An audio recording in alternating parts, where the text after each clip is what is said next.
The roar of the crowd rolled like thunder across the track, shaking the grandstand and rattling the air with the rhythm of pounding hooves. The sun burned low over the horizon, casting the dirt in molten gold. And then, like the sudden snap of a rope under strain, it happened, a sound sharp enough to cut through cheers, sharp enough to silence thousands. A foreleg buckled. The great stallion stumbled, legs tangling, throwing up a spray of grit before pitching sideways. The noise of the race died all at once, replaced by a thin, horrified murmur. Dust billowed, hanging in the air as Valor's pride struggled to right himself. His eyes, wide and white-rimmed, darted in panic. He tried to stand, but the leg bent wrong, unnatural, impossible. People shouted. The announcer stammered into the microphone. Already, track officials were moving, rushing in with the green curtain, the one they only ever brought when things were beyond repair. At the far end of the rail, Ethan Cole stood with his hands locked around the brim of his hat, pressing it low against his brow as if to shut the scene out. But he couldn't look away. In the long shadow of 44 years, he'd seen more than his share of endings. Yet this was a different kind of cruelty. He had been a trainer once, in another life, before the fire took everything that mattered. A wife, an unborn child, the horses they'd raised together. He'd walked away from it all. Since then, he'd kept his work distant, mechanical, never let himself care. But when the stallion's gaze flicked toward him to the tangle of moving bodies, something in his chest shifted. Those eyes, wild, glazed with pain, yet searching, caught him like a hook. The vet's voice cut the air. The brakes clean through. He'll never race again. Best to put him down before nightfall. Owners in tailored coats stood off to the side, their murmurs sharp and cold. Not worth the cost, one said, as if the horse were no more than a worn-out piece of equipment. Ethan heard himself speak before he knew he'd decided. I'll take him. Heads turned. Someone snorted a laugh. Then another joined in, like it was a joke told out of place. The head owner stepped forward, voice flat. This isn't a pasture pet. It's a liability. You'd be paying for every bit of that risk yourself. Fine, Ethan said, the word landing like a stone. A clipboard appeared, paper thick with legal disclaimers. His signature scrawled across it, shaky but deliberate. Felt like an oath he didn't fully understand yet. By the time the curtain dropped, the stands had emptied. The track left to the settling dust and the sound of distant maintenance crews sweeping away the race as if it had never happened. Ethan walked beside Valor toward the trailer, each step a negotiation. The stallion's breaths came fast and shallow, sweat streaking his dark coat, his injured leg trembling under the weight of the simplest motion. Ethan kept his voice low. Easy now. The ramp creaked under the horse's weight. The hollow clang of hooves against metal echoed through the parking lot, sharp as gunfire. When the tailgate slammed shut, the sound reverberated in Ethan's ribs. Rain had begun to fall, thin needles tapping on the roof of the trailer. He climbed into the cab of his battered truck, the seat springs groaning under him. For a moment, he just sat, both hands gripping the wheel, watching drops race each other down the windshield. In the rear view, through the small window, he could just make out the stallion shifting, his head dipping low, eyes still restless.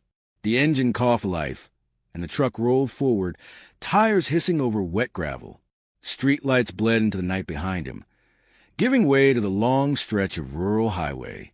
The wipers swept back and forth in a steady rhythm, marking time against the hum of the engine. Inside the trailer, there was a faint shuffle, the sound of hooves adjusting, a low breath like a question Ethan couldn't yet answer. He drove with the road unfurling black and slick ahead of him, every mile pulling them farther from the noise of the track and deeper into the quiet unknown. Somewhere in that darkness lay the answer to what he'd just done. He didn't know if the horse would make it through the night. He didn't know why he'd stepped forward when everyone else had stepped back. All he knew was that the decision was made, and there was no turning around now. Rain turned to sleep by the time Ethan reached the turnoff to his property, the road narrowing into a ribbon of black between pale, snow-cloaked fields. The truck's headlights swept over leaning fence posts and the skeletal shapes of bare trees. In the trail behind him, the stallion shifted again, the movement uneven, punctuated by the hollow thud of a hoof catching against metal. Each sound made Ethan's grip on the wheel tighten. The ranch appeared as a shadow cluster at the base of the hills, a weathered barn, its roof patched with rusted tin, and a squat house with one dim porch light burning. It had been years since another living creature besides himself had crossed its threshold. He backed the trailer up to the barn doors, the reverse lights casting his breath in clouds. The stallion resisted at first, head jerking, muscles taut with pain and fear. Ethan kept his voice low, steady, letting the lead rope hang loose in his hand. Easy, boy. Just a step at a time. Valor's pride, though the name felt strange to use now, lowered his head and took a tentative step onto the slick ramp, his injured leg trembling under the weight. The sound of hoof against wood was slow, deliberate, and each note seemed to carry the weight of a decision. Inside, the barn smelled of dust, old hay, and the faint tang of oil from tools long unused. Ethan had cleared one stall earlier in the year, though he'd never imagined it would hold a horse again. Fresh straw softened the floor. He guided Valor in, unfastening the rope only when the stall door clicked shut behind them. The stallion stood motionless for a moment, sides heaving, then lowered his head toward the water bucket. Dr. Winslow arrived not long after, stomping snow from his boots. The man was broad-shouldered and gray-bearded, with a manner that wasted neither words nor movement. He examined the leg in silence, fingers tracing the swelling, eyes narrowing at the angle of the break. "It's bad," he said finally. "Bad enough you'd be wise to think about the kindest way out." Ethan said nothing, only resting a hand against the stall door. Winslow sighed. "You'll need to keep him quiet. Stall rests for months. If he makes it, infection could take him in a week. And even if it doesn't, he'll never run again. You know that." "I know," Ethan replied. The vet cleaned and rewrapped the leg, left a list of instructions, and drove away into the sleet. Alone again, Ethan dragged an old chair into the aisle and sat, facing the stall. The light above was dim, casting the stallion's shadow long across the wall. Every so often, Valor's ears flicked toward him, as if testing the sound of another's breathing nearby. Night passed in slow fragments. Ethan dozed and woke, the cold settling into his bones. Each time he stirred, he checked the stallion, watching for the rise and fall of his flank, for the subtle shift of hooves on straw. Once, near dawn, Valor trembled and pressed against the wall, the pain clear in the strain of his neck. Ethan stood, stepping into the stall, laying a hand lightly against the horse's shoulder. "Easy now. You're here. You're safe." The words felt clumsy, but they held the steadiness his voice had not found in years. By morning, the sleet had stopped, leaving the world brittle and still. Sunlight slid between the barn boards, touching the straw in narrow gold bands. Ethan filled the feed bucket, mixing chopped apple into the grain. At first Valor ignored it, nostrils flaring, but then he lowered his head, lips working slowly at the sweet pieces. The sound was quiet, almost shy, and Ethan found himself listening harder than he meant to. He mucked the stall in silence, the rhythm of the work anchoring him. Now and then he caught the stallion watching him, dark eyes calm but searching. Ethan knew enough to see it for what it was, a beginning fragile and small but alive. That night, as he settled into the chair again, the barn seemed less hollow. The steady sound of the horse's breathing filled the space between them. And for the first time since leaving the track, Ethan allowed himself to think they might both see another day. The snow receded slowly, retreating into the shadows of fences and tree lines, leaving a paddock of patchwork of thawing earth and shallow puddles. Weeks had passed since Ethan had brought Valor home, and the barn had settled into a quiet rhythm. The stallion's coat, once dull with sweat and dust, now gleamed faintly in the weak sunlight that filtered through the open door. His leg, bound in a clean wrap, no longer shook under the weight of standing. Progress was there, though measured in moments, so small most would have missed them. Ethan noticed everyone. Rehabilitation began cautiously. He led Valor out of the stall each day, the lead rope loose in his hand, his steps slow enough for the stallion to mirror without strain. At first, it was only a few paces down the barn aisle, the scent of fresh air stirring Valor's ears forward. Then, as strength returned, they ventured into the paddock, where the ground was still soft from the melt. The stallion would pause often, testing each step, his breath flaring white in the chill. Ethan never hurried him. One afternoon, the sound of voices carried over the fence. Clara, a teenage neighbor with wind-tangled hair, leaned on the gate, her younger brother Jonah beside her. Jonah was small for his age, his voice hesitant, catching slightly on certain words. Clara nodded toward the horse. "That's him, isn't it? The one from the race?" Ethan only gave a brief nod. Jonah clutched a rolled-up magazine, the cover showing a photo of Valor in mid-stride, mane flying. Without prompting, he began to read from the article inside, the words halting but determined. Valor's ears flicked toward the boy's voice. Step by step, he closed the distance to the fence, lowering his head until his muzzle nearly brushed the paper. Jonah's grin was small but unguarded, and Ethan found himself watching the boy as much as the horse. There was a likeness there. Two creatures learning how to trust again, each cautious in their approach. The visits became routine. Clara would help muck stalls while Jonah read, or offered apple slices through the rails.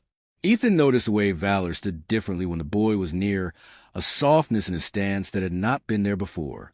For his part, Ethan began speaking more, telling Jonah about the way horses learn from stillness, about the first time he'd ever watched a foal stand, about the fire without giving the details that still caught his throat. Progress was uneven.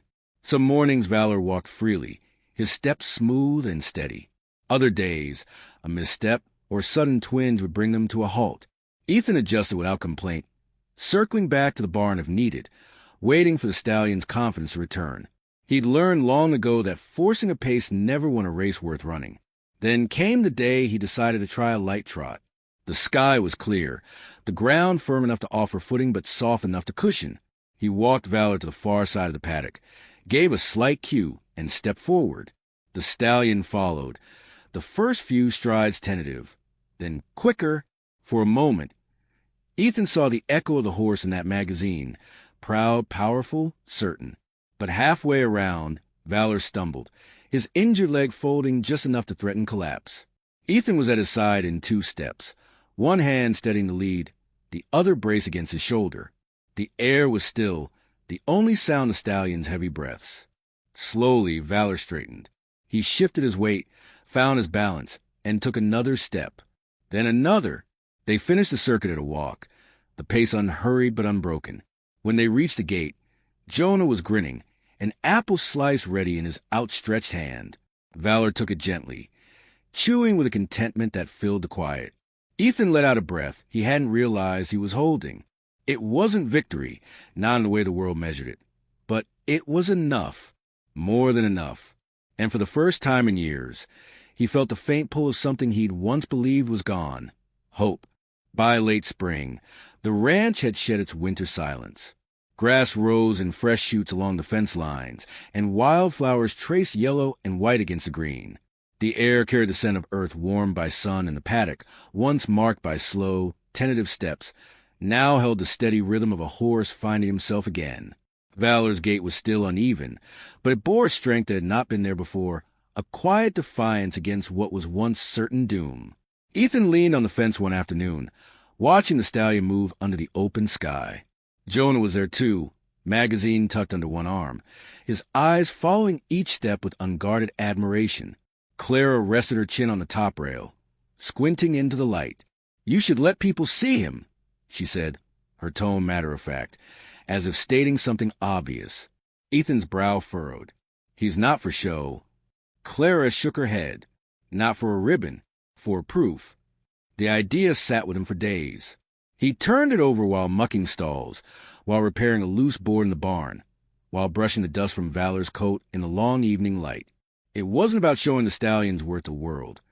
It was about showing the world that worth could survive even after it was written off. When he finally decided, it was without announcement. The county fair was modest, nothing like the crowded roar of a racetrack. Still, the show ring drew a few dozen onlookers, locals with paper cups of lemonade, children leaning over the fence. As Ethan led Valor in, the murmurs began, a ripple of recognition, the name passing from one voice to another. The stallion's head was high, ears alert, each step deliberate. He wore no racing tack, just a plain halter, the scarred leg moving without falter. Jonah stood at the edge of the rail, magazine clutched tight, his small frame nearly swallowed by the crowd. Clara's hand rested on his shoulder, steadying him against the press of bodies. The announcer's voice carried over the field, recounting the story, how Valor had fallen, the decision to end his life, and the man who refused to let him go. The words were stripped of spectacle, told plainly, but the weight in them was enough to still the noise around the ring. Ethan walked Valor in a slow circuit, letting the stallion set the pace. He could feel the strength in the lead rope, the steady pull of muscle and will. By the time they reached the starting point again, the crowd was clapping, some faces wet with tears they didn't bother to hide. After the show, Ethan didn't linger. He loaded Valor into the trailer, the warm hum of applause still echoing in his ears. The drive home was quiet, the windows down, spring air curling through the cab. Back at the ranch, the sky was painted in the burnished colors of dusk. Ethan opened the pasture gate without a word. Valor stood still for a moment, his dark eyes scanning the open field. Then, with a toss of his head, he moved forward, first at a walk, then into a gallop. It wasn't flawless. The rhythm carried a subtle hitch where the injury had left its mark. But it was free, and it was his. Ethan watched from a fence, the boards rough under his hands. Jonah and Clara stood nearby, the boy's grin wide enough to catch the fading light. The stallion's mane caught the wind, the sun breaking across his back until it seemed he carried a light with him. For a long while, none of them spoke. There was no need. The truth was there in the field. A life refused to be discarded, a strength reclaimed. Ethan felt the weight in his chest ease, replaced by something steady and certain. They had not just saved a horse. They had salvaged a part of themselves. As the last of the sunlight bled into the horizon, Valor slowed, turning his head toward them as if to mark their place in his world. Ethan lifted a hand in quiet acknowledgement. In that stillness, it was clear this was not an ending, but the start of a new race neither of them had expected to run. What if the hero who saves the day isn't wearing a badge, but has 4 legs and a heart full of loyalty? This is the story of a wounded German shepherd found on the edge of a snowy town, carrying a secret that could change everything. But as danger closes in, one officer must risk it all to protect him, without knowing that this mission will lead to something far greater than anyone imagined. Where in the world are you watching from right now? Let us know in the comments, and may your day be filled with peace, blessings, and the quiet miracles of life. Lakeford lay buried under the kind of winter that seemed to halt time itself. The snow had fallen through the night in thick, relentless sheets, cloaking rooftops, fences, and the winding main road beneath a smooth, unbroken quilt of white. By morning, the air was brittle with cold, the kind that bit exposed skin and turned every breath into a plume of silver vapor.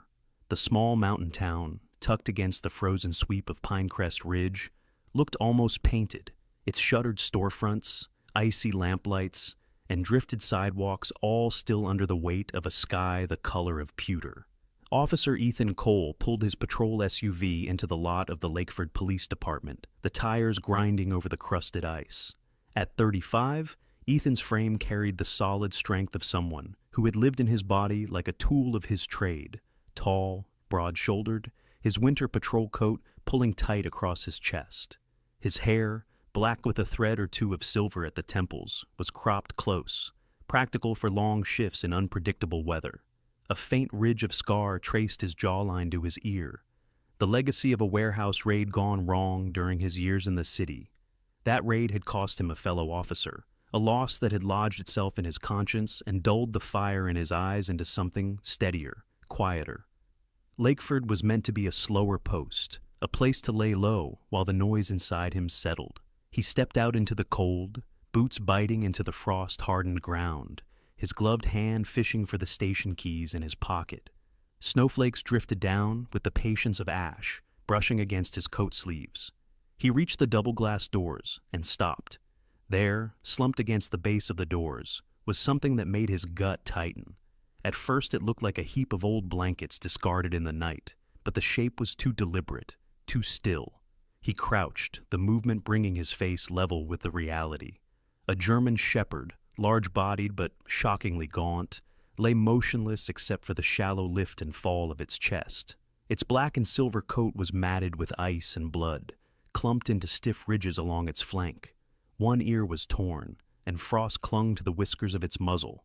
Around its thick, dirt-crusted neck, something metallic caught the dim light. Ethan brushed away the ice with careful fingers, revealing a badge, scratched, dulled, but still readable. Federal Officer T. Briggs. The name hit him hard. Tom Briggs had been a federal investigator working an undercover smuggling case 6 months ago.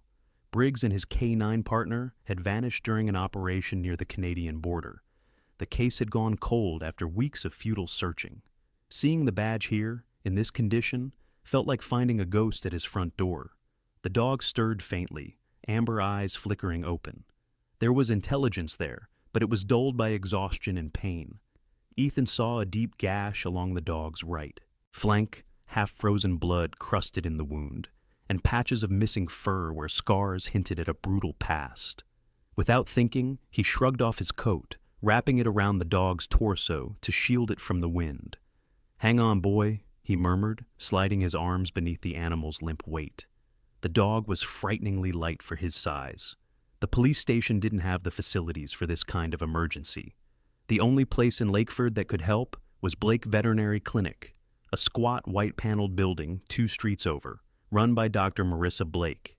Ethan knew her in passing, early 30s, medium height, with an easy grace in the way she moved, as though she'd learned to balance strength and gentleness. Her dark auburn hair was usually swept into a loose bun, with strands escaping to frame a face both sharp in bone structure and softened by a natural warmth.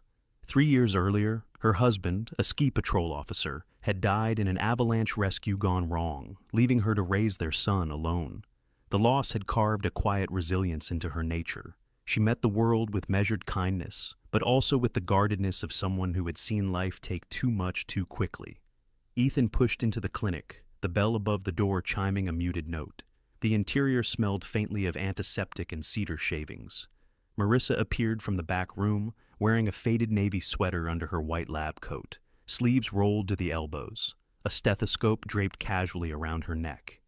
"Ethan?" she asked, surprise flashing in her green eyes before they dropped to the bundle in his arms. "Oh my God, bring him here." He laid the dog gently on the padded exam table. "Found him outside the station. He's carrying this." He placed the badge on the counter. Marissa's brow furrowed as she recognized the name. "Tom Briggs, the missing Fed?" "Yeah," Ethan said quietly. "And I think this was his partner." Marissa's demeanor shifted into professional focus. She pulled on gloves and began a methodical assessment, checking pulse, respiration, hydration. Her voice low and steady as she murmured to the dog. "Severe hypothermia, dehydration, multiple lacerations. This one on the flank is bad. Old scars here. He's been through prolonged trauma." She turned to Ethan. "We'll need to warm him gradually, fluids, antibiotics, stitches. He's tough. Most wouldn't have made it this far." The door to the clinic's front room creaked open, and a small figure peeked in. Noah Blake, Marissa's 8-year-old son, stepped hesitantly into view. Slight of build with a mop of dark brown hair and wide hazel eyes, Noah wore a puffy red jacket over jeans, his boots dusted with snow. He had the restless energy of a boy who preferred the outdoors, but the shyness in the way he lingered near the doorway spoke of a childhood shadowed by loss. "Mom, is he—" Marissa gave him a gentle look. "He's hurt, honey. We're going to help him." Ethan watched as Noah edged closer to the table. The dog's amber eyes shifted toward him, and for the first time since Ethan had picked him up, there was a flicker, recognition, maybe, or trust. The dog's tail moved in the barest sweep against the blanket. Noah reached out slowly, stopping just short of contact, and whispered, "Hey, boy." Marissa glanced at Ethan, an unspoken message in her eyes. He's still got fight left in him. They worked together for the next hour, Marissa suturing the gash, inserting an IV line, wrapping the dog, now identified by the engraved Ranger on his collar, in warm blankets. By the time they were done, Ranger was lying in a recovery kennel at the back of the clinic, breathing more evenly under the glow of a heat lamp. Noah crouched nearby, his small hand resting lightly on the mesh as he spoke to the dog in a low, earnest tone. Ethan picked up the badge again, feeling the cold metal against his palm. Too many questions tangled in his mind. How had Ranger made it to Lakeford? Why bring Briggs's badge? And most of all, was Briggs still alive somewhere? Marissa straightened, pulling off her gloves. If this dog came from where I think he did, she said, someone might want him gone. You need to be careful. Ethan met her gaze, his expression hardening. If they come looking, they'll find me instead. He cast one last look at Ranger, then stepped back into the snow, the winter air closing around him like a held breath. Snow flurries drifted lazily over Lakeford that morning, the kind that looked harmless at first, but promised to thicken before nightfall. The sun was little more than a pale smudge behind the clouds, casting no warmth, only a cold, bluish light over the frozen streets. In the distance, the jagged tree line of Blackwater Forest loomed dark against the white, its branches bowing under the weight of winter. Ethan stood just outside Blake Veterinary Clinic, his boots crunching on the salted walkway. He had been there since dawn, sipping bitter coffee from a paper cup and watching the breath of Ranger curl like smoke into the frigid air.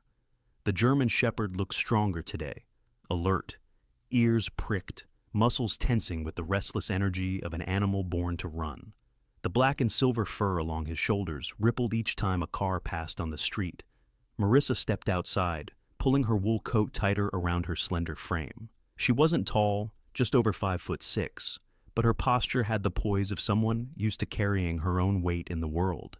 Her hazel eyes studied Ranger with cautious pride. "He's healing faster than I thought," she said. "That's good," Ethan replied, tossing the last sip of coffee into the snow, "because I need him to take me somewhere today." Before she could answer, the low rumble of an approaching engine drew both their attention. A dark green Ford pickup came to a stop at the curb, and a tall man stepped out. He was in his late 40s, built like a seasoned outdoorsman, with weathered skin, a square jaw, and pale blue eyes that never seemed to miss much. His name was Deputy Ron Callahan, a search and rescue specialist from the Lakeford Sheriff's Office. He carried himself with the quiet efficiency of a man who had seen his share of recoveries, some joyful, some tragic. "Morning," Callahan greeted, adjusting the brim of his battered Stetson. "Chief said you've got a lead on Briggs." "More than a lead," Ethan said, glancing down at Ranger. "I think the dog knows where he is." Callahan crouched, letting Ranger sniff the back of his gloved hand. "Good boy," he murmured. "You gonna show us the way?" The shepherd's tail gave a single deliberate sweep before his gaze shifted toward the forest in the distance. Minutes later, they were in Ethan's SUV, Callahan riding shotgun and Ranger pacing in the cargo space.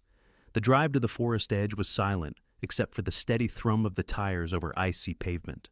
As they approached, the world seemed to narrow, the road winding tighter, the trees growing taller and darker, their shadows stretching like skeletal fingers across the snow. At the trailhead, 2 more officers waited. Karen Doyle, a compact woman in her mid-30s with cropped auburn hair and a no-nonsense expression, and Miguel Santos, a younger deputy with an easy grin that didn't quite hide the nervous energy in his dark eyes. They were dressed for the terrain, insulated jackets, tactical pants, snow gaiters. Ethan briefed them quickly. "We stick together, Ranger leads. If we find anything, we mark it and keep moving." The shepherd wasted no time once his paws hit the snow. His nose dropped low, tracing an invisible path between the pines. They followed him in single file, boots sinking into the powder, breath sharp in the cold air. The forest was unnervingly quiet, the kind of silence that felt almost heavy. Half an hour in, Ranger paused at a frozen creek, sniffing along the bank before crossing where the ice looked thickest. Ethan's gaze swept the surrounding ground, catching sight of faint depressions, boot prints partially filled by fresh snow. "We're close," he muttered. They pushed deeper, the terrain growing rougher. Fallen logs forced them to climb or detour, and the slope increased as they neared a ridge. Ranger's pace quickened, his body language sharp with urgency. Finally, the trees parted to reveal a natural hollow at the base of a cliff. Icicles hung like glass daggers from the overhang, and a narrow entrance yawned black against the white. Cold air breathed from within, carrying the faint metallic tang of something that made Ethan's stomach tighten. Callahan stepped forward, shining his flashlight into the opening. "Ice cave," he said, "formed when the runoff froze over. could go back 100 feet. Ranger didn't wait for a command. He padded inside, paws clicking on frozen ground, his tail a stiff banner. Ethan followed, his flashlight cutting a narrow path through the blue-white darkness. The cave walls glittered with trapped air bubbles, the sound of dripping water echoing in the stillness. About 20 feet in, Ranger stopped abruptly, his nose pressed against a torn scrap of dark fabric lodged in a crack of ice. Ethan crouched, pulling it free. The fabric was part of a tactical jacket sleeve, the stitching frayed where it had been ripped away. A small patch remained, half of a name tag, the letters GGS barely visible. Ethan's throat tightened. Briggs. Karen's voice came from behind. There's more over here. She held up a crumpled energy bar wrapper, the edges stiff with frost. Ethan turned to Callahan. He was here, recently, less than a week maybe. Ranger gave a low, frustrated whine, pawing at the ice near the back wall. Ethan shone his light there and saw it. A narrow fissure, barely wide enough for a man to squeeze through. Beyond it, the darkness seemed to breathe. We're not going in blind, Callahan said, pulling a marker from his pack to tag the location. We'll get the rescue team and some thermal scanners out here. If Briggs is still alive... He let the thought hang. Ethan knelt to rub Ranger's neck. You did good, boy. Real good. The shepherd's eyes stayed fixed on that gap in the ice, as if he knew the man they were looking for was somewhere on the other side. They left the cave as the snowfall began to thicken, flakes swirling in the wind that funneled down from the ridge. The return trek felt heavier, the weight of what they'd found pressing against every step. By the time they reached the trailhead, the light was fading to the deep blue of early evening. Ethan looked back once at the dark smear of the forest against the snow, his jaw set. The trail wasn't cold, not yet. And now they had a place to start. The morning after finding Ranger broke cold and clear, the kind of weather where the air itself felt brittle enough to shatter. Lakeford's rooftops gleamed under a glaze of ice, sunlight bouncing off them in shards of white fire. From the window of his small apartment above the hardware store, Ethan Cole watched the street below, where a few bundled townsfolk trudged past, boots crunching through the frost. His coffee steamed in his hand, but his mind was elsewhere, on the battered German shepherd lying in a kennel 2 blocks away, and the badge that still sat on his desk like an unanswered question. An hour later, he was standing inside Blake Veterinary Clinic again, the scent of antiseptic sharp in the air. The building was warm, the hum of the heat system, a steady backdrop to the occasional sound of a dog's nails clicking against tile from the boarding area.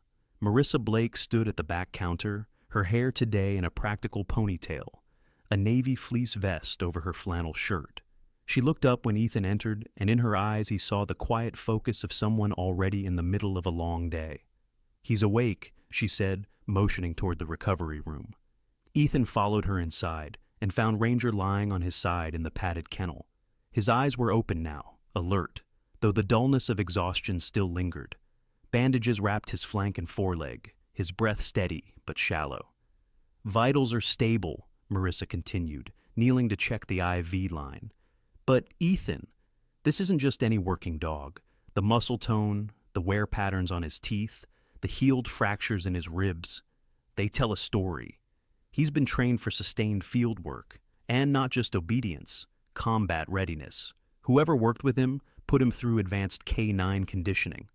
She glanced up at Ethan, her brow tightening. And whoever's been handling him recently didn't treat him like a partner, more like property.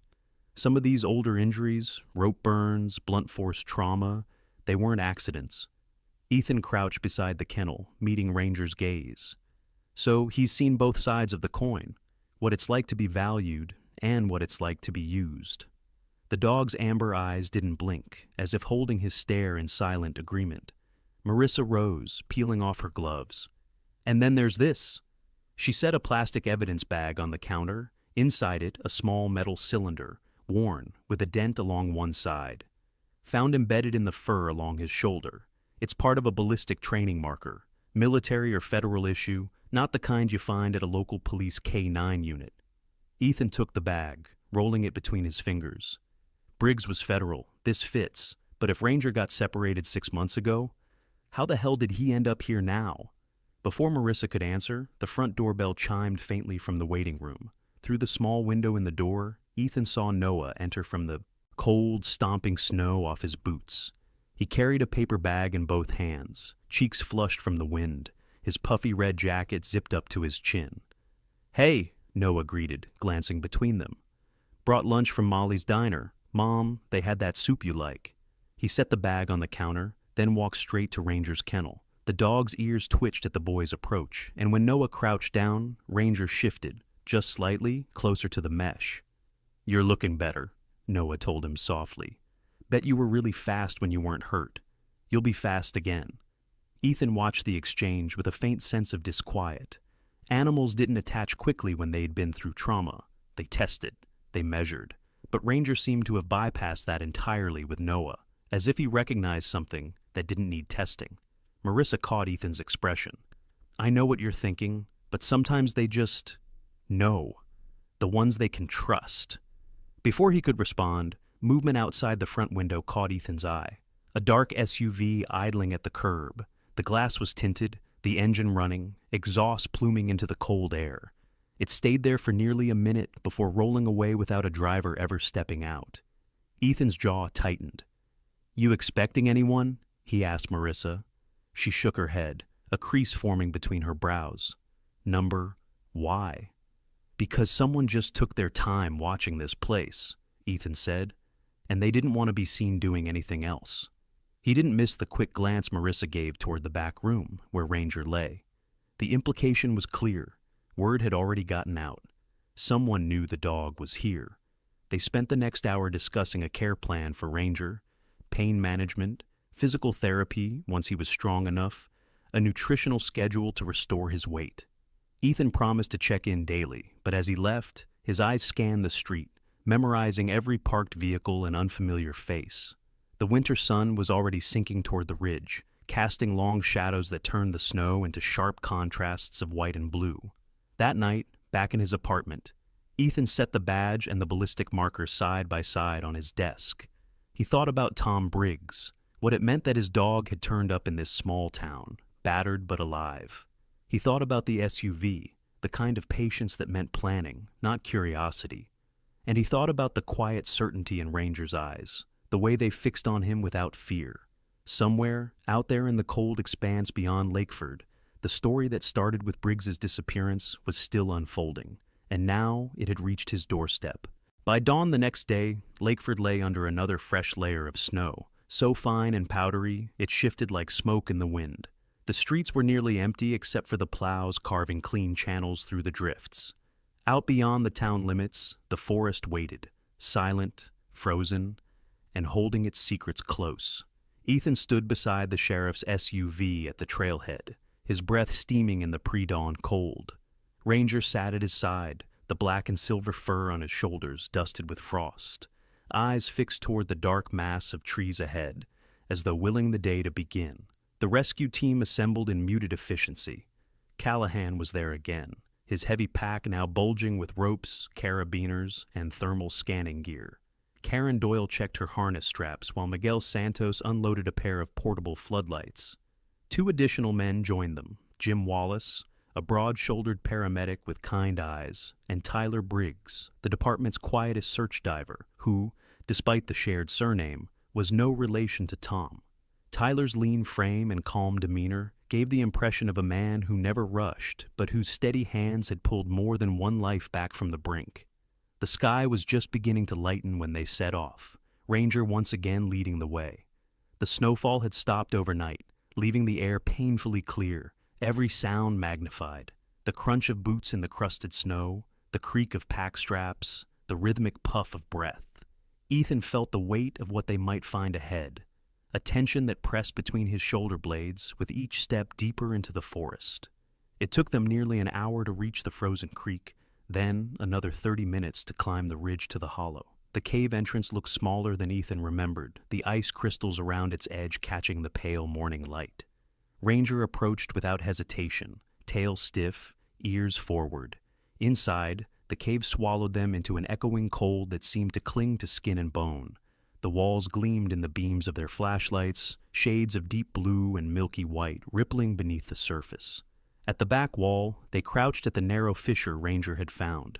The gap was tighter than expected, barely enough for a man in winter gear to slip through. "Doyle, you're first," Callahan said. She clipped her line to a piton and eased sideways into the crevice, her breath loud in the confined space. One by one, they followed. Miguel next, then Ethan with Ranger, then Tyler and Jim bringing up the rear. The passage curved sharply before opening into a lower chamber. Here, the ice was darker, layered with embedded gravel and frozen roots. Ranger's paws made quick, sure work of the terrain, his nose sweeping side to side. The faint beam of Doyle's light caught something ahead, a pale mound at the far wall. Ethan's heart kicked hard against his ribs as they closed in. It was a man, lying on his side, wrapped in a torn thermal blanket. His face was pale beneath the growth of beard, lips cracked, eyes closed. Even before Jim knelt to check, Ethan knew. "It's him," Jim said, voice low but steady. "Pulse is weak, but it's there. He's dehydrated, probably hypothermic, but he's alive." The name Tom Briggs seemed to hover in the frigid air. Ranger stepped close, sniffed the man's gloved hand, then looked up at Ethan as if to say, "I told you." As Jim began working to stabilize Briggs, wrapping him in a fresh thermal shell, checking his airway, Miguel's flashlight beam snagged on something in the shadows to the left. "You might want to see this." Ethan followed the light to a makeshift stash, 2 waterproof crates, one half buried under a sheet of ice. They pried it open to reveal vacuum-sealed packages, unfamiliar electronic devices, and stacks of foreign currency. Callahan's face darkened. "Smugglers, no doubt about it. They've been using this cave for storage." That meant one thing. Someone would be coming back for it, and soon. "Let's move," Ethan said sharply. "We get Briggs out and flag this for the feds." The exit was slower with the added weight of their rescued man. Tyler and Miguel worked in tandem to maneuver Briggs through the fissure, while Ethan kept watch with Ranger at his side, every shadow suddenly a possible threat. By the time they emerged into daylight, the wind had picked up, driving loose snow like sand across the hollow. The forest seemed to watch them leave, branches groaning under the gusts. They set a grueling pace back toward the trailhead, Jim monitoring Briggs' vitals, while Ranger ranged just ahead, checking their path. Halfway down the ridge, Ethan caught movement between the trees. A brief flicker of dark shapes, too far to identify, but close enough to stir the instinctive tightening in his gut. Whoever they weren't following out of curiosity. "Keep moving," he said quietly to Callahan.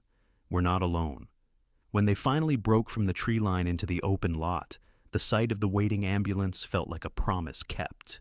Briggs was loaded inside with practiced care, Jim climbing in after him. Ranger jumped into the SUV without prompting, his body trembling, not from exhaustion, Ethan suspected, but from the knowledge that the job wasn't done yet. As the ambulance pulled away, Ethan looked back toward the forest. Somewhere in there, men who had left a dying officer in an ice cave now knew their secret cache had been found. And that meant this wasn't over. Not for Briggs, not for Ranger, and not for him.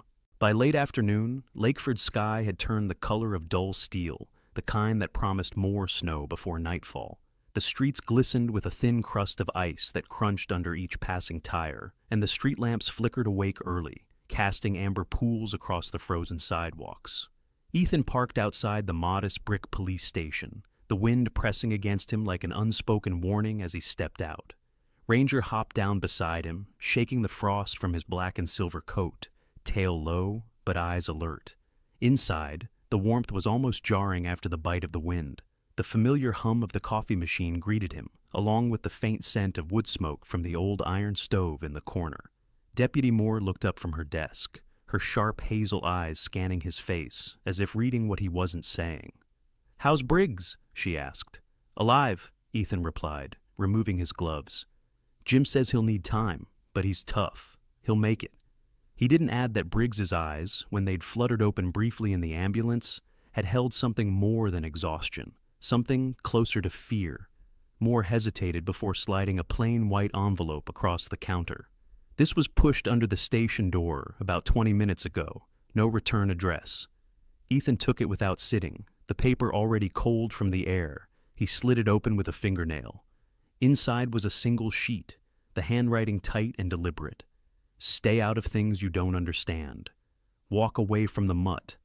Last warning. There was no signature, no flourish, just the kind of finality that carried the weight of men who followed through. Ranger, sitting at his heel, let out a low growl that rumbled like distant thunder. Ethan's eyes hardened as he folded the paper and slid it into his coat pocket. They think they can scare me off.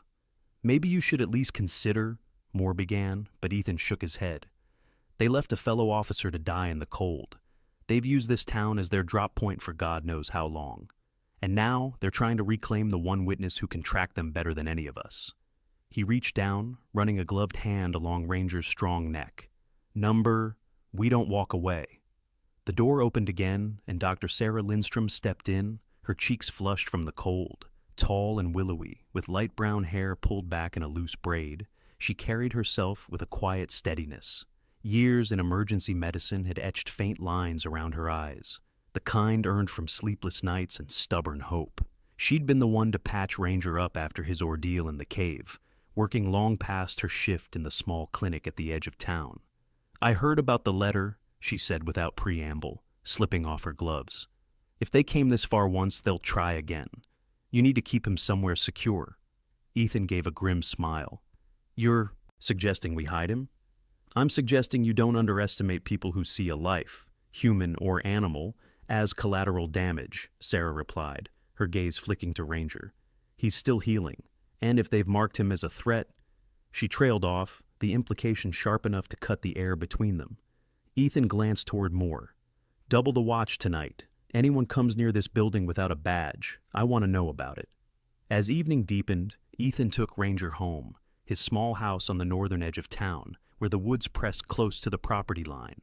The wind had picked up, rattling the bare branches against the siding. He stoked the fire in the hearth, the crackle of pine logs filling the silence, then sat at the kitchen table with a worn topographical map spread before him.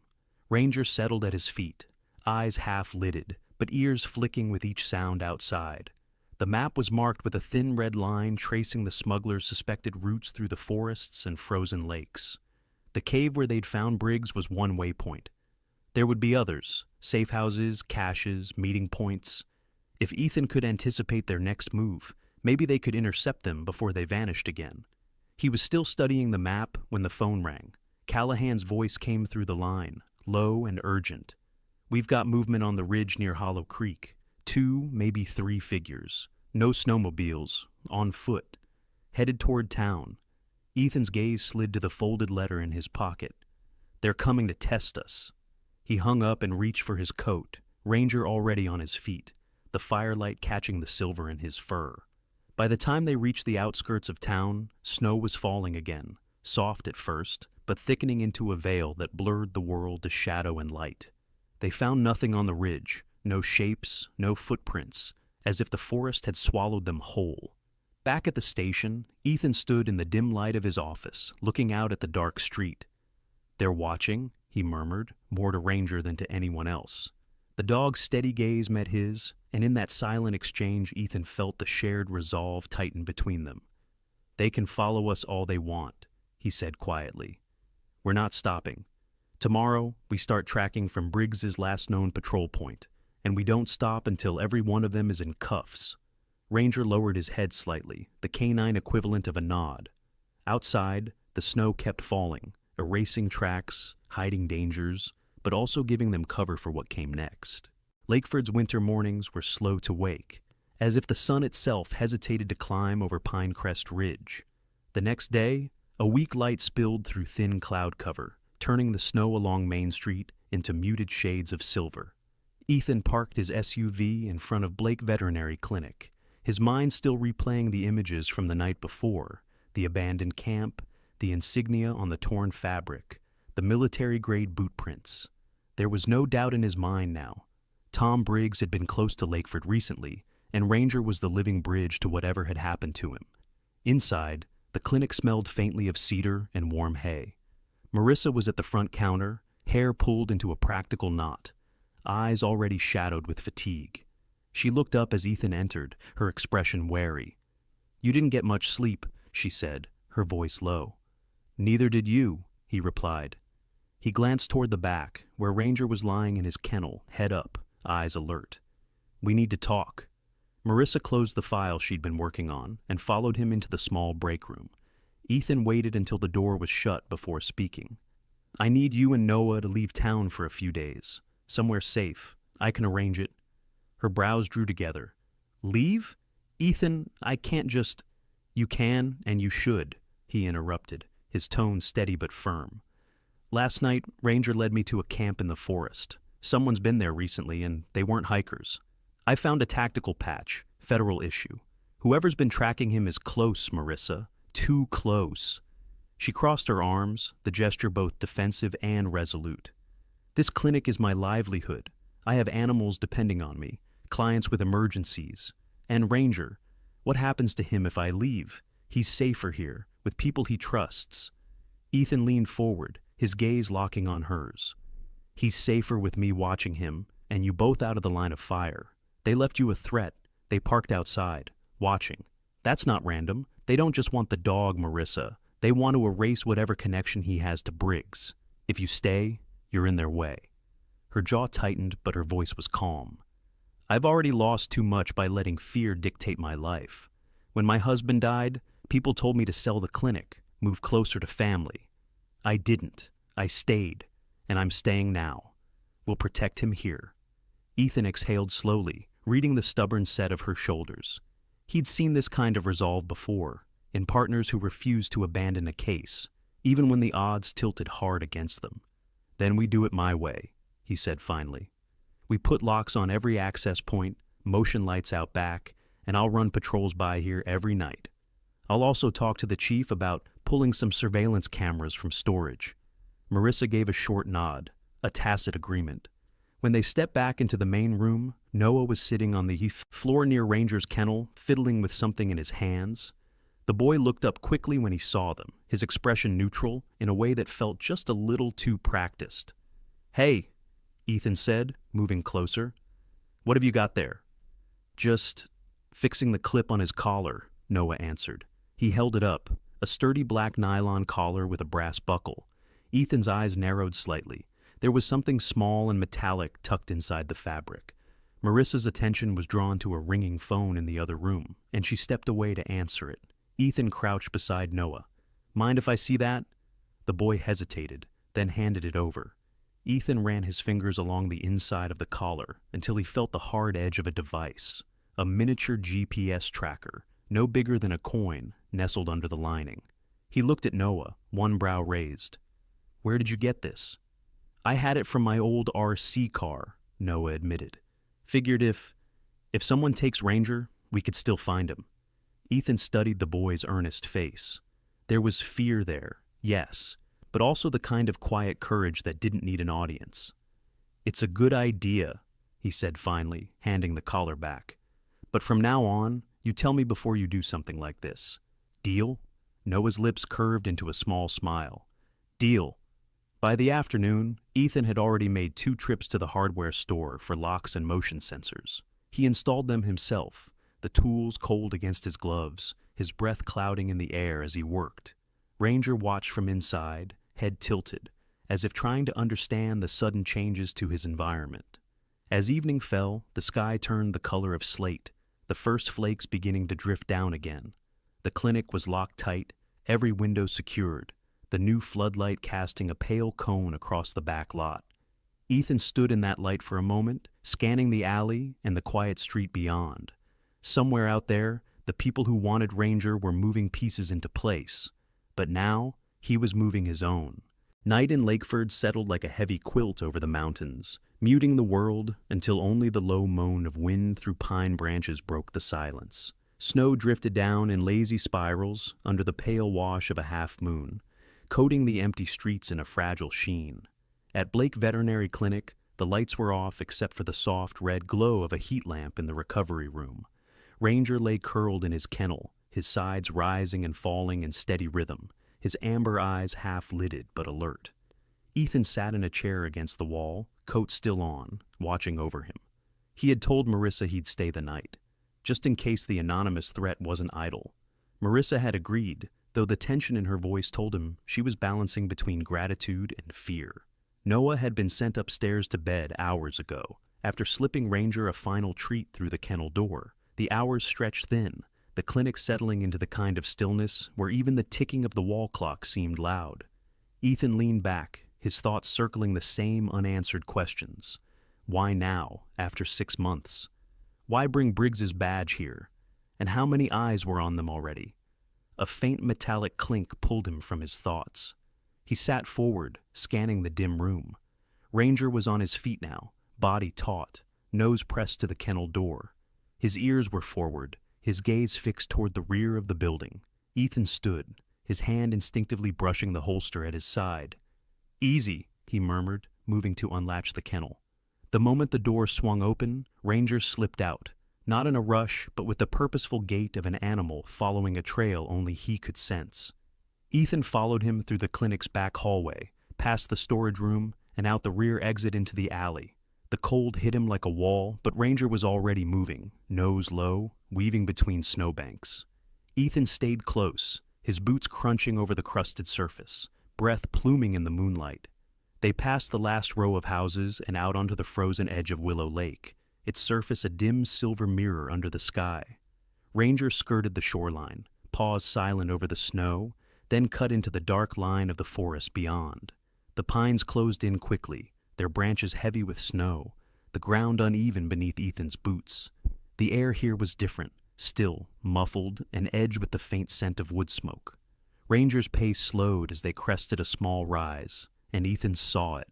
A clearing barely 20 feet across, its center occupied by the skeleton of a campsite. Snow-covered tarps were stretched between leaning poles, and a ring of blackened stones marked an old fire pit. A dented metal canteen lay half buried near the ashes, and a few empty food wrappers, weathered and stiff, peeked from under the snow. Ethan stepped closer, crouching to examine the debris. Most of it was ordinary, cheap, portable gear, but near the fire pit, caught against the charred edge of a log, was a scrap of dark fabric. He pulled on a glove before picking it up. The cloth was torn, frayed along one edge, but the faint stitching of an insignia remained. A subdued patch pattern he recognized instantly from his time in joint operations.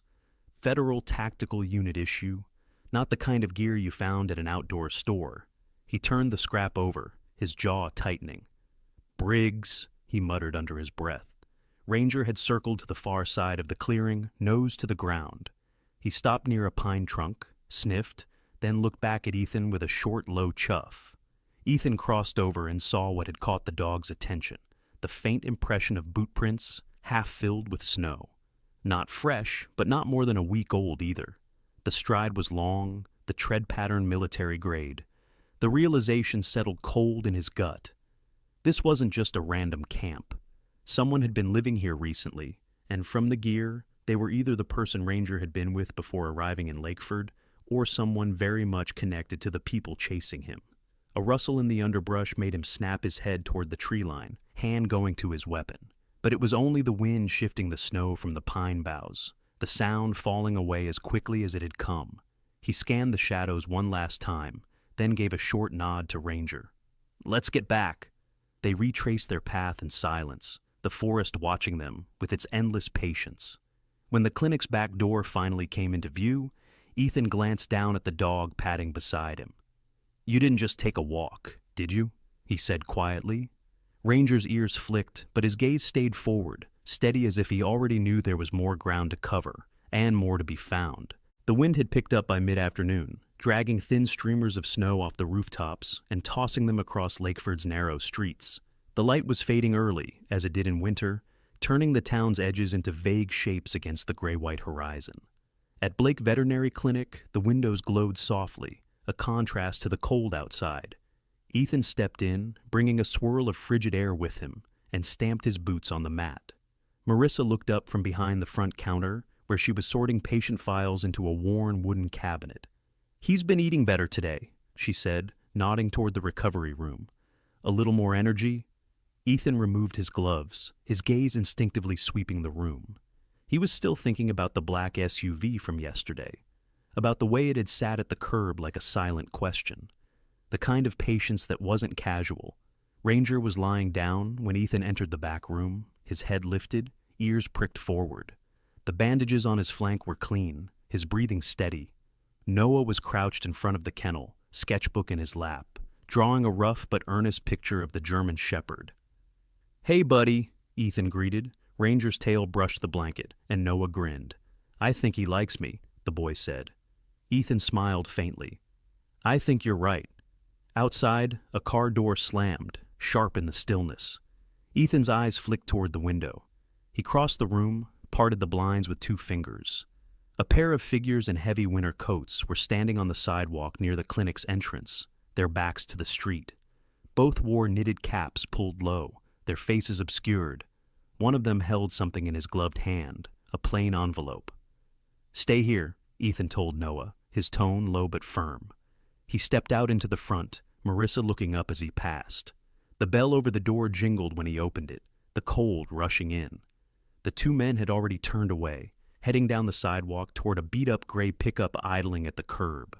By the time Ethan reached the doorway, the truck was pulling away, its tires spitting snow and gravel. He looked down. On the welcome mat, half covered in blown-in snow, lay the envelope. Ethan crouched, picked it up, and slipped it from the thin layer of frost. The paper was cheap, the fold uneven. Inside was a single sheet, typed in block letters. "Don't get involved, or you'll go down with him." No signature, no address. Just the blunt threat, cold and stripped of subtlety. Marissa came around the counter, reading the change in his expression before her eyes dropped to the note in his hand. "What is that?" He showed her. She frowned, her fingers curling slightly at her sides. "You think it's about Ranger?" Ethan's voice was even. "It's not about anything else." She glanced toward the recovery room, and for a moment her composure slipped, replaced by a flicker of fear. "I have Noah here, Ethan. I can't—" "You won't have to," he cut in, his tone firm but not unkind. "I'll handle it. But you can't let them scare you into making him vulnerable. If they went through the trouble of tracking him here, it's because he matters. And if he matters to them, he's a threat to them." Marissa took a slow breath, squaring her shoulders. "Then we keep him safe." Ethan nodded. "I'm going to stay close for the next few days. If you see that SUV again, or anyone hanging around, call me before you do anything else." While they spoke, Noah came into the room, holding his sketchbook like a shield.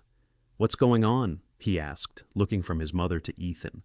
Marissa hesitated, but Ethan crouched so he was at the boy's eye level. "Just making sure your friend's going to be safe," he said. Noah's brow furrowed. "From who?" Ethan gave him a faint smile. "From anyone who doesn't deserve him." The evening deepened into night, the wind outside pushing snow into drifts against the clinic's outer wall. Ethan lingered until closing time, helping Marissa lock up.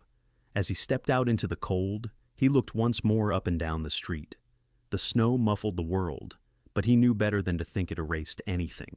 Tracks, intentions, threats, they all left their mark if you knew where to look. And he was going to make sure that anyone following Ranger would regret stepping foot in Lakeford. Morning broke over Lakeford with a pale sun that seemed reluctant to rise.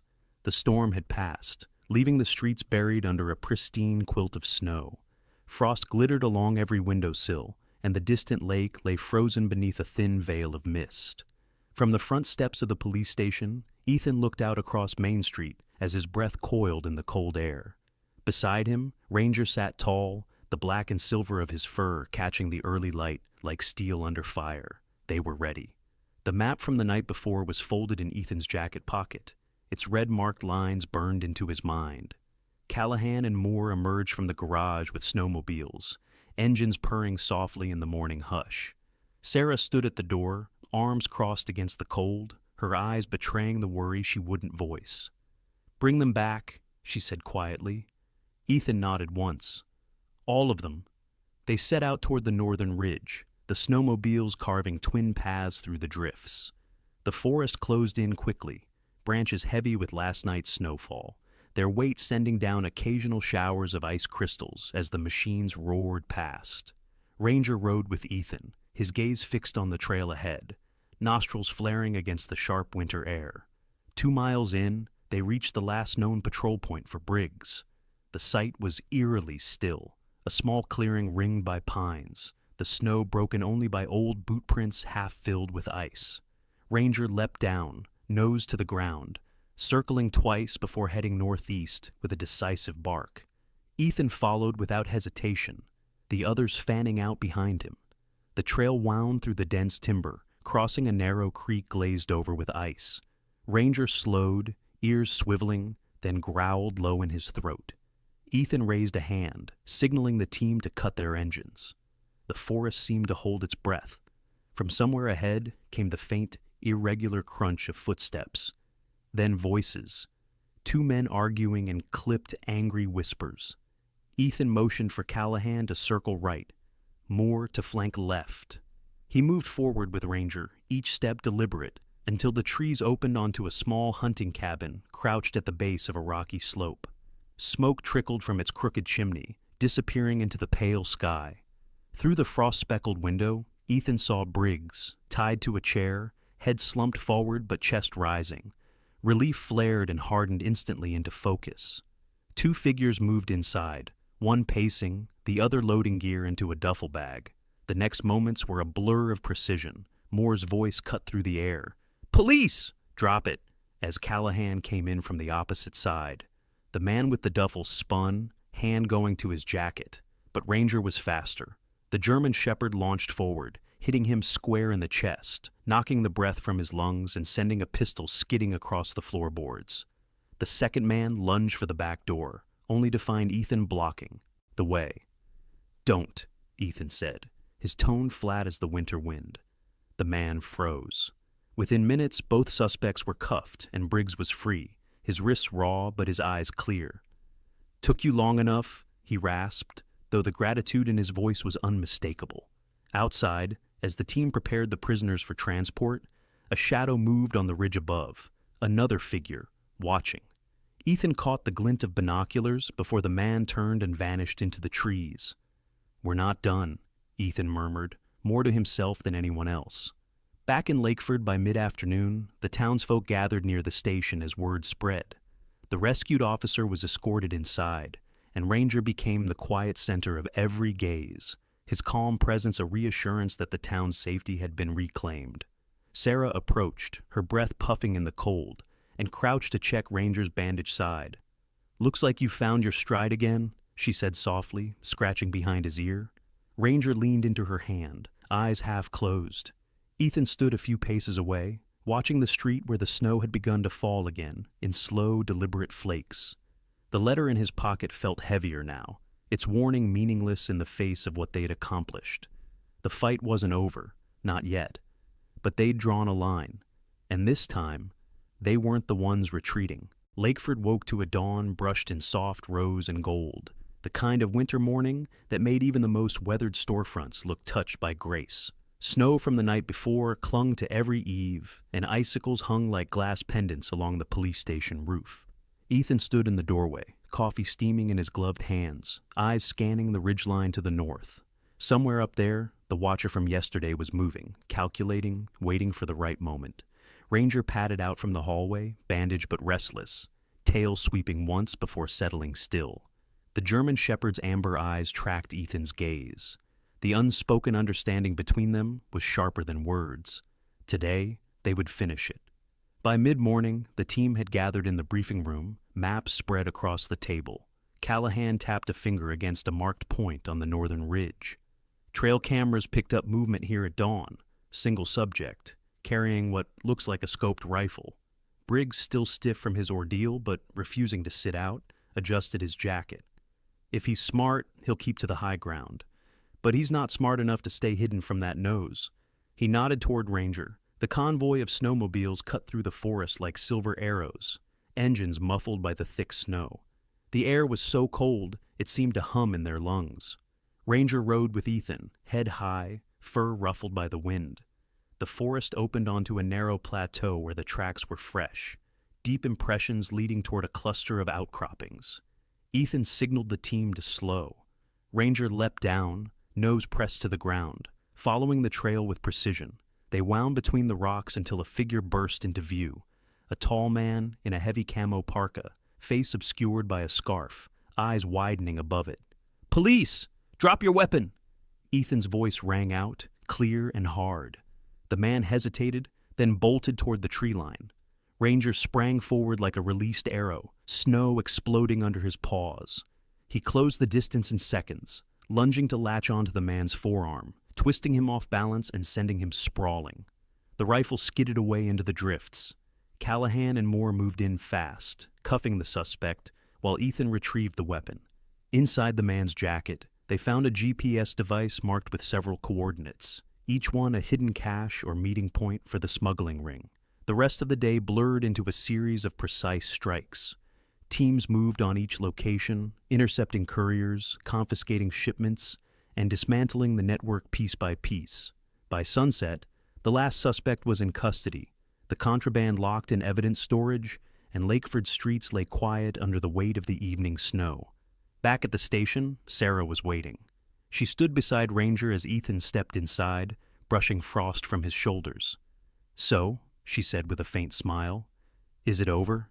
"For now," Ethan replied, glancing down at Ranger, who sat with the quiet dignity of someone who'd earned far more than words could convey.